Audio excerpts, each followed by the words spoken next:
Es obvio, Pablo, que estamos ante un problema real. Hace unos días, precisamente, creo que varios músicos protestaban ante la obsolescencia, hablaban de la Digital Millennium Copyright Act, es decir, la ley de derechos de autor de la era digital del año 1998, porque hay una contradicción entre lo que puede llegar a percibir un músico por los derechos de autor generados a través de la distribución en la red y lo que perciben, por ejemplo, las empresas generadoras de esa materia, ¿no? Las casas discográficas.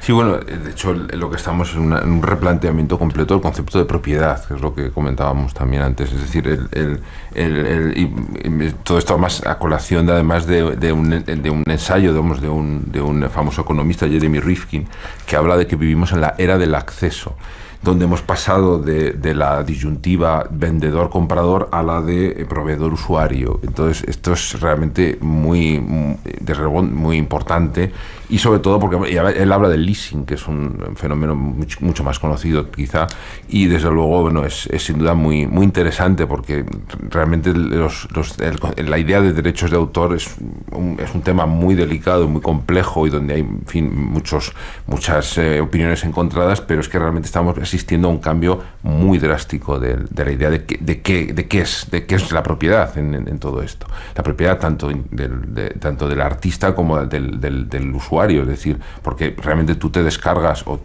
en tu teléfono un disco de una nube o de Apple Music o de Spotify, y realmente bueno, de la propiedad que, en fin, realmente, bueno, tú tienes derecho a escucharlo a través de tu teléfono. O sea, la idea de propiedad, ya digo, ese sentido, digamos, cambia radicalmente. Y luego, además, enlazando con varios libros que han aparecido, de los que seguramente hablaremos ahora, precisamente de la idea de lo gratuito, es decir, hay toda una época a finales de los 90 donde empezó a descargarse todo el mundo música gratis por internet, el famoso Napster, y realmente, bueno, todo eso generó un descalabro tremendo en las discográficas, en los derechos, etcétera, etcétera, y se generó un problema enorme, además, precisamente ahora, del que podemos conocer con mucho más detalle la historia a través de varios libros, desde luego.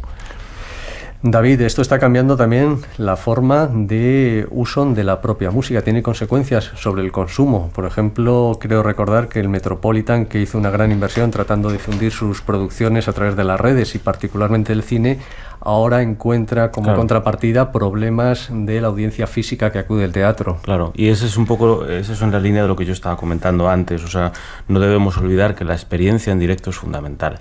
Evidentemente todos estos soportes nos ayudan a llegar a más público, pero es curioso, tenemos que fijarnos muy bien qué es en lo que estamos haciendo mal, ¿no? Porque yo creo que cuando alguien compra algo para ver tranquilamente un concierto de la Filarmónica de Berlín en su casa, evidentemente porque no puede ir allí, es una forma de acceso importante, pero mucha gente, incluso pudiendo ir, lo prefieren estar en casa. ¿Por qué? Porque es más cómodo, porque quizás, o cuando vas a un cine ves ópera también, que en mi orquesta también lo hacemos, pues evidentemente es otro ambiente. O sea, la gente quiere sacar la música de los auditorios.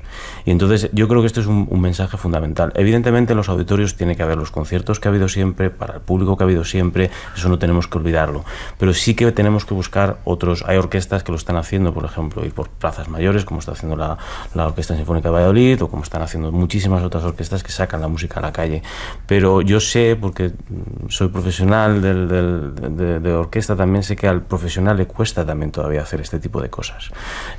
Porque estamos también, desde que estamos en el conservatorio, estamos acostumbrados, pues evidentemente la concentración es altísima, la que debemos tener, provocada también por el sentimiento de perfección que también toda la era digital nos ha traído. Evidentemente una grabación digital gira en torno a la perfección, a la limpieza digital de todo lo que están escuchando, etcétera, etcétera. Cuando el público, en realidad, y cuando uno va a un concierto, yo he estudiado en Viena, he escuchado la Filarmónica de Viena muchísimas veces, es un sonido impresionante, pero no es perfecto, ni mucho menos. O sea, y no pasa nada. O sea, es fantástico en el Musikverein, o cuando vienen aquí al Auditorio de Madrid, o cuando van a Conserje de Ámsterdam.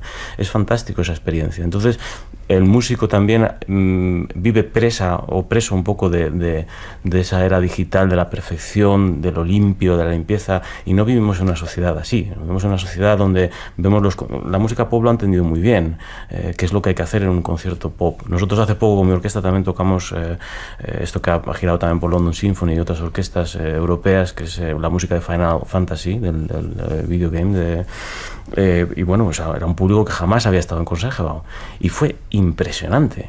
Bueno, yo acabo de ver otro amigo mío, José Manuel Zapata, cantante, que ha colgado un vídeo hace poco, creo que no sé si fue en Málaga o Granada, un concierto, y estaba haciendo temas de Iron Maiden.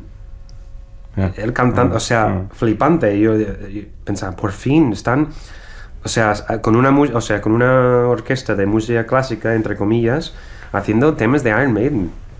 O sea, impresionante. Y se veía el público ahí, un vídeo muy malo grabado con móvil, pero se veía el público reaccionando de una forma de una frescura que, entonces yo creo que hay que hacer de vez en cuando cosas así, aunque, sí, como dices tú antes, Mahler es Mahler, ¿vale?